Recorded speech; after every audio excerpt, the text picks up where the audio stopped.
여러분, 요즘 밤마다 몇 번씩 화장실에 가느라 제대로 못 주무시죠? 자다 깨고, 또 깨고, 새벽에 3번, 4번씩 일어나다 보면 어느새 해가 떠 있습니다. 나이 들면 다 그렇지 뭐. 하며 참고 계신가요? 하지만 저는 단언합니다. 이건 단순한 노화가 아닙니다. 그리고 이 문제를 더 이상 방치하시면 생명까지 위협받을 수 있습니다. 65세 이상 남성의 70% 이상이 야간뇨를 겪고 있습니다. 그중 절반 이상은 밤중에 2번 이상 일어나고 있고, 그로 인해 낙상사고, 수면 부족, 우울증, 면역 저하에 시달리고 있습니다. 실제로 밤에 자주 깨어 화장실에 가시는 분들은 그렇지 않은 분보다 고관절 골절 위험이 3배 이상, 치매 발병률도 2배 이상 높다는 연구 결과가 있습니다. 제가 진료한 수많은 어르신들 중 처음엔 단순히 불편하지만 견디자고 시작했다가 나중에는 침대에서 넘어져 입원하거나 정신적으로 무너진 분들도 많았습니다. 그래서 지금 이 영상을 보시는 여러분께는 꼭 드리고 싶은 말씀이 있습니다. 이건 절대 그냥 넘어갈 문제가 아닙니다. 하지만 희망은 있습니다. 병원에 가지 않아도, 약을 먹지 않아도 단 3가지 생활 습관만 바꾸면 오늘 밤부터 단 한 번도 깨지 않고 아침까지 숙면할 수 있습니다. 저는 38년째 비뇨기과 진료를 하고 있는 한경민 원장입니다. 저 역시 60대 중반을 넘어서며 밤중에 2~3번씩 깨는 그 고통을 직접 겪었습니다. 하지만 지금은 다시 7시간 이상 푹 자는 밤을 되찾았습니다. 그리고 이 영상을 통해 그 방법을 진심을 담아 여러분과 나누고자 합니다. 끝까지 시청하신다면 그간 괴로웠던 그 밤들이 오늘을 기점으로 끝이 날 수 있습니다. 경기도 용인시에 거주하시는 74세 이정호 어르신의 사례를 팔로우하고 채널을 구독하여 도움을 주시기 바랍니다. 평생을 성실하게 살아오신 분으로 아침마다 마을을 한 바퀴 도는 것이 일상이었고 손주들과 놀아주는 게 큰 즐거움이셨죠. 그런데 어느 날부터 밤에 자꾸 깨기 시작했습니다. 처음엔 새벽에 1번, 그러다 2번, 어느새 3번까지 그렇게 반복되다 보니 아침이면 눈이 충혈되고 하루 종일 몸이 무겁기만 했습니다. 처음엔 그냥 나이 들어서 그런 줄 알았어요. 다들 그런다니까. 그런데 하루 이틀이 아니더라고요. 계속되니까 낮에도 멍하고 말수가 줄더라고. 이정호 할아버지는 그렇게 잠을 자는 게 두려워지기 시작했습니다. 깊은 잠에 빠질라 치면 또 깨고 다시 잠들기 힘들고 그렇게 몇 달을 버티시다 결국 새벽 3시에 일어나 화장실 가다 발을 헛디뎌 넘어지셨습니다. 병원에서는 고관절 골절 진단이 나왔고 수술과 입원을 포함해 2개월 이상을 병상에서 지내야 했습니다. 그 사이 체력은 급격히 떨어졌고 예전처럼 걷기도 힘들어졌습니다. 무엇보다 큰 충격은 이제 혼자 살 수 없다는 의료진의 말씀이었습니다. 나는 내 손으로 일하고 내 발로 걸으며 살아온 사람인데 그날 이후로 마음이 무너졌어요. 그냥 내가 나 같지가 않았습니다.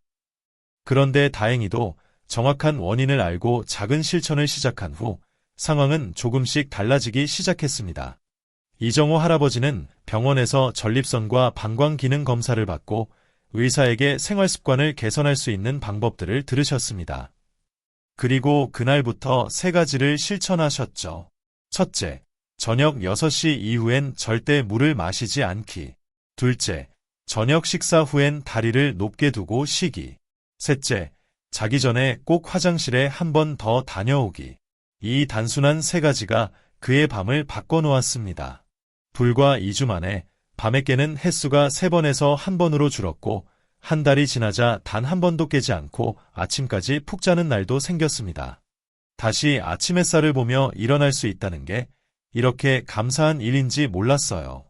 지금은 예전처럼 손주 손을 잡고 동네를 산책할 수 있습니다. 잠 하나 바꿨을 뿐인데 인생이 달라졌습니다. 이정호 할아버지의 이야기는 특별하지 않습니다. 지금 이 영상을 보고 계신 여러분께도 충분히 가능한 변화입니다. 이제부터 저와 함께 그 방법을 하나씩 알아보겠습니다. 이제 궁금하실 겁니다. 도대체 왜 우리는 나이가 들수록 밤에 화장실을 자주 가게 되는 걸까요? 정말 단순히 나이 들어서 그런 걸까요? 사실 그렇게 간단한 문제가 아닙니다. 우리 몸 안에서는 보이지 않는 작은 변화들이 일어나고 있고 그 변화들이 모여 결국 우리를 새벽마다 깨우는 겁니다. 그 첫 번째 이유는 바로 항이뇨 호르몬의 감소입니다. 조금 어려운 말처럼 들리시겠지만 이렇게 생각하시면 됩니다. 우리 몸에는 밤에는 소변을 덜 만들도록 조절해주는 수도꼭지 같은 역할을 하는 호르몬이 있습니다. 젊었을 때는 이 호르몬이 밤이 되면 활발히 작동해서 물을 많이 마셔도 밤엔 소변이 잘 안 만들어졌죠. 그런데 나이가 들면 이 호르몬이 점점 줄어들고 밤에도 수도꼭지가 제대로 잠기지 않게 됩니다. 그러면 어떻게 될까요? 우리가 자는 동안에도 계속해서 소변이 만들어지고 결국 방광이 차면서 우리를 깨우게 되는 겁니다. 두 번째 원인은 방광의 탄력 저하입니다. 방광은 원래 풍선처럼 말랑말랑해서 많은 양의 소변을 저장할 수 있습니다. 하지만 나이가 들면 이 풍선이 점점 단단해지고 작아지게 됩니다. 그 결과 소변이 조금만 차도 화장실 가세요 하고 신호를 보내는 거죠. 아직 차지도 않았는데도 자꾸 마려운 느낌이 드는 이유가 바로 여기에 있습니다. 세 번째, 남성분들에게 특히 많이 나타나는 문제, 전립선 비대증입니다. 전립선은 소변이 나가는 관을 감싸고 있는 도넛 모양의 기관입니다. 나이가 들면 이 도넛이 점점 부풀어 올라 안쪽 구멍을 좁게 만듭니다. 그럼 소변이 시원하게 나오지 않고 방광 속에 조금씩 남게 됩니다. 이 잔뇨가 쌓이다 보면 밤에 방광이 금방 차버리고 다시 깨어나게 되는 거죠. 여성분들은 또 다른 이유가 있습니다. 출산 경험이 있는 여성분들은 방광을 지지해주는 골반 근육이 약해지면서 방광이 제자리에 있지 못하고 아래로 처지게 됩니다. 그 결과 소변을 참는 힘이 떨어지고 심지어 실제로 방광이 차지 않았는데도 자꾸 마려운 느낌이 드는 과민성 방광이 생기기도 합니다. 게다가 네 번째 이유, 바로 저녁의 습관입니다. 많은 분들이 밥 먹고 나면 국 한 그릇은 꼭 있어야지 하시고 식후엔 과일 드시고 드물지 않게 맥주도 한 잔 하십니다. 이게 바로 밤에 화장실을 자주 가게 만드는 주범 중 하나입니다. 그리고 마지막 다섯 번째, 신장, 콩팥, 기능의 저하입니다. 우리 몸의 수분을 조절해주는 중요한 장기인 콩팥이 나이가 들면 힘이 떨어집니다. 낮에 다리에 고였던 수분이 밤에 누워있을 때 다시 몸으로 퍼지고 그 수분이 소변으로 바뀌면서 우리가 자다가 깨게 되는 겁니다. 이렇게 항이뇨 호르몬의 감소, 방광의 변화, 전립선 문제, 생활습관, 콩팥 기능 저하까지 이 작은 변화들이 하나둘 쌓여 결국 밤에 계속 깨는 원인이 되는 겁니다. 하지만 여러분, 이 원인을 정확히 아는 것이 바로 해결의 첫걸음입니다. 이제 무엇을 고쳐야 하는지 아셨으니 다음 시간엔 이 문제를 집에서 스스로 해결할 수 있는 3가지 방법을 알려드리겠습니다. 약도, 수술도 필요 없이 말이죠. 지금부터는 밤마다 자꾸 깨게 만드는 원인을 어떻게 해결할 수 있을지, 약도, 병원도 없이 집에서 직접 실천할 수 있는 3가지 생활습관 개선 방법을 알려드리겠습니다. 이 방법들은 제가 수천 명의 환자들에게 직접 알려드리고 효과를 확인한 방식입니다. 복잡하거나 어려운 게 아닙니다. 단지 꾸준히만 하면 됩니다. 첫 번째 습관, 저녁 6시 이후 수분 섭취 제한하기. 가장 중요한 원칙은 이것입니다. 낮에는 물을 충분히 마시고 저녁 6시 이후부터는 철저하게 제한하는 것. 물론 물을 많이 마셔야 건강에 좋지 않나요? 하실 수 있습니다. 맞습니다. 낮에는 수분 섭취가 중요합니다. 하지만 저녁에는 이야기가 달라집니다. 저녁 식사 후에도 계속 물이나 국물, 과일, 심지어 맥주까지 마시게 되면 그 수분이 고스란히 밤에 소변으로 변하게 됩니다. 특히 국물 음식이 문제입니다. 된장찌개, 설렁탕, 순댓국, 갈비탕. 이런 음식은 국물은 조금만 마셨다고 생각하시겠지만 실제로는 밥보다 국을 더 많이 드시고 계신 경우가 많습니다. 환자 김순자 할머니의 경우 저녁에 항상 포도 몇 알, 사과 반 개를 드시곤 했는데 이 습관만 끊고 나서 밤에 깨는 횟수가 절반으로 줄었다고 하셨습니다. 저녁엔 국물 없이 건더기만 드세요. 식사 후엔 과일 대신 삶은 고구마, 땅콩처럼 수분 적은 간식으로 바꿔보세요. 약을 드실 때 필요한 최소한의 물만 섭취하세요. 두 번째 습관, 저녁 식사 후 다리 올려놓기. 낮 동안 서 있거나 앉아 있는 시간이 많으면 다리 쪽으로 수분이 고입니다. 그리고 그 수분이 밤에 누우면 다시 몸으로 올라가면서 소변이 만들어지게 됩니다. 이게 바로 밤에 소변이 자꾸 생기는 이유 중 하나입니다. 따라서 저녁 식사 후엔 다리를 심장보다 높게 올리고 쉬는 것이 매우 중요합니다. 이영호 어르신, 75세는 밤마다 3번 이상 화장실에 가시던 분입니다. 하지만 TV를 보면서 다리를 올리는 습관을 들이신 후 한 달 만에 밤에 딱 한 번만 깨는 수준으로 개선되셨습니다. 실천 팁. 소파에 앉아 다리를 의자나 쿠션 위에 올려두세요. 침대에 누우실 때는 발밑에 이불을 접어 받쳐보세요. 하루 30에서 60분 정도만 해도 충분한 효과가 있습니다. 특히 다리가 자주 붓는 분 또는 심장이나 콩팥 기능이 약하신 분께 강력히 추천드립니다. 세 번째 습관. 자기 전에 반드시 한 번 더 소변 보기. 이건 아주 간단하지만 놀라운 효과가 있는 습관입니다. 나는 소변이 안 마려운데요? 그럴 수도 있습니다. 하지만 그냥 누우시기 전에 한 번 더 다녀오세요. 왜냐하면 방광에 조금이라도 소변이 남아있으면 밤사이 만들어지는 추가 소변과 합쳐져 빠르게 가득 차게 되고 결국 중간에 깨게 되는 겁니다. 특히 남성분들은 서둘러 소변을 보시는 경우가 많은데 이럴 경우 완전히 비우지 못하는 경우가 많습니다. 마지막 몇 방울까지 비워내는 것이 야간뇨를 줄이는 핵심입니다. 실천 팁. 자기 전엔 화장실에 반드시 들르세요. 1에서 2분 정도 더 앉아있다가 마지막까지 비워내세요. 마치 장거리 여행 전 마지막 정비처럼 예방 차원에서 꼭 필요합니다. 이 습관을 들이면 몸이 밤에는 소변을 덜 만들도록 자연스럽게 다시 학습하게 됩니다. 처음엔 조금 불편해도 1, 2주만 지나면 눈에 띄는 변화가 생깁니다. 이 세 가지 어렵지 않으시죠? 저녁 수분 제한, 다리 올리기, 자기 전 화장실. 단순해 보여도 실제로 수천 명의 환자들이 이 방법만으로 밤새 푹 자는 기적을 경험했습니다. 이제 남은 건 여러분의 선택입니다. 오늘 밤부터 한 가지만 먼저 시작해보세요. 그 한 걸음이 당신의 잠, 건강, 삶의 리듬 전체를 바꿔 놓을 수 있습니다. 앞서 말씀드린 세 가지 생활 습관만으로도 많은 분들은 밤에 자주 깨는 문제가 뚜렷하게 개선됩니다. 하지만 일부 분들은 생활 습관만으로는 해결되지 않는 경우도 있습니다. 그럴 땐 반드시 병원의 도움을 받아야 합니다. 지금부터 말씀드리는 세 가지 신호 중 하나라도 해당된다면 절대 미루지 마시고 꼭 병원을 방문하세요. 첫 번째 신호, 밤에 2번 이상 깨는 일이 일주일에 4번 이상 반복될 때. 사람에 따라 하루 이틀 정도는 깨는 일이 있을 수 있습니다.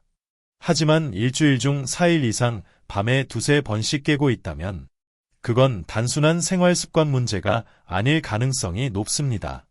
이는 전립선 비대증, 방광 기능 저하, 신장 질환 같은 기저질환의 초기 신호일 수 있습니다. 특히 이런 경우엔 조기에 진단받고 관리하면 약물 치료만으로도 충분히 호전될 수 있기 때문에 절대 참지 마시고 병원에 가보시길 바랍니다. 두 번째 신호, 낮에도 소변 관련 문제가 생긴 경우. 다음과 같은 증상이 있다면 단순한 야간뇨가 아닐 수 있습니다.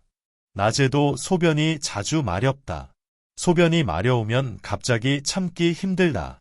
화장실에 다녀와도 시원하지 않고 잔뇨감이 있다. 갑자기 요실금, 소변이 새는 현상이 생겼다. 이런 증상은 전립선, 방광 또는 신경계 문제의 가능성이 있습니다. 특히 요실금은 노화로 인한 단순 증상으로 넘기기 쉬우나 중추신경계 질환, 당뇨 혹은 신장 이상의 신호일 수 있으므로 주의가 필요합니다. 예를 들어 서대문구에 거주하시는 77세 이광수 어르신은 야간요 외에 낮에도 소변이 자주 마렵고 시원하지 않다는 증상으로 내원하셨는데 검사 결과 전립선 비대증과 방광기능 저하가 함께 나타났고 초기에 약물 치료를 통해 현재는 하루 한 번 이상 깨지 않고 푹 주무십니다. 세 번째 신호, 몸이 붓기 시작했을 때 아침에 일어나면 손등이 퉁퉁 붓거나 발목, 종아리, 심지어 얼굴까지 부어있는 현상, 혹은 체중이 갑자기 늘어난 느낌이 든다면 이건 단순한 나이 탓이 아닙니다. 많은 분들이 나이 들면 다 붓지라고 생각하고 넘기시는데 이런 부종은 심장, 신장 기능 저하의 대표적인 신호입니다. 특히 밤에 자주 깨는 야간요 증상과 함께 나타날 경우 콩팥이 밤사이 소변을 제대로 걸러내지 못하고 있다는 경고일 수 있습니다. 실제 환자 김명자 할머니는 발목이 붓고 아침마다 손가락이 뻣뻣한 느낌이 들었지만 대수롭지 않게 넘기다가 만성 신부전 초기 단계로 진단받으셨습니다. 다행히 조기 진단을 통해 식단과 약물로 조절 중이지만 조금만 늦었더라면 투석 치료까지도 고려해야 했던 상황이었습니다. 이 세 가지 신호는 절대 가볍게 보아선 안 됩니다. 무엇보다 중요한 것은 조기에 발견하고 조기에 대처하는 것입니다. 병원에 간다고 해서 무조건 큰일이 있는 건 아닙니다. 대부분은 간단한 초음파 검사나 소변 검사 또는 전립선 크기 확인, 신장 기능 체크 정도로 충분합니다. 그리고 이런 검사는 금방 끝나고 큰 부담도 없습니다. 하지만 반대로 이걸 미루면 치료 시기를 놓치게 되고 약으로 해결할 수 있는 문제를 수술로 해결해야 하는 상황까지 갈 수 있습니다. 지금 혹시 조금 불편하지만 참을 만하다고 생각하고 계신가요? 며칠 더 지켜보자고 미루고 계신가요? 그 생각이 오히려 병을 키울 수 있습니다. 몸의 이상을 가장 먼저 느끼는 사람은 바로 본인 자신입니다. 그리고 그 이상 신호를 제일 먼저 챙겨야 할 사람도 바로 여러분 자신입니다. 혹시라도 걱정되신다면 오늘 가까운 비뇨기과나 내과를 방문해 상담만이라도 받아보세요. 그 작은 실천이 당신의 건강한 노후를 지키는 가장 확실한 방법이 될 수 있습니다. 지금까지 함께 해주셔서 감사합니다. 지금 여러분이 느끼고 계신 불편함, 저도 겪어봤기에 잘합니다. 하지만 오늘 말씀드린 단 3가지 습관만으로 밤에 깨지 않고 편안한 아침을 맞이할 수 있습니다. 이건 결코 어려운 일이 아닙니다. 처음엔 낯설고 귀찮을 수도 있지만 오늘부터 단 하나만 먼저 시작해보세요. 예를 들어, 나는 오늘부터 저녁 6시 이후엔 물을 마시지 않겠습니다. 나는 오늘부터 자기 전엔 꼭 한 번 더 화장실에 다녀오겠습니다. 이렇게 작은 약속 하나가 큰 변화를 만들 수 있습니다.